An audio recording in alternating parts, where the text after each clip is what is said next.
প্রশ্ন হলো শতকরা বার্ষিক কত টাকা হার সরল সুদে কোন মূলধনের 20 বছরের সুদ ওর ওই সময়ের সবৃদ্ধি মূলের 4/9 অংশ হবে।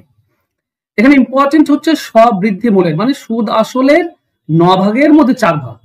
মানে সুদ আসল যদি 9 ভাগ হয় তাহলে সুদ হচ্ছে 4 ভাগ। ব্যাপারটা ভালো করে বোঝো, যদি সুদ আসল 9 ভাগ হয় তাহলে সুদ হচ্ছে 4 ভাগ।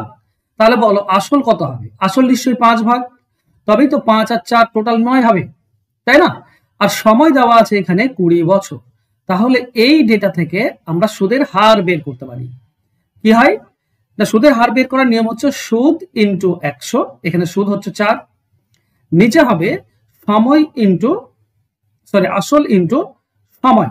বাস কাটাকাটি করে অ্যান্সার পাবে। এখানে 5 আর 20 100 আর এই 100 কেটে যাবে, তাহলে মোট হচ্ছে 4%। এটাই হচ্ছে সুদের হার। আমাদের অ্যান্সার হবে অপশন বি। আশা করছি বুঝতে পেরেছো। যদি ভালো লাগে অবশ্যই একটা লাইক করে দিও। ধন্যবাদ।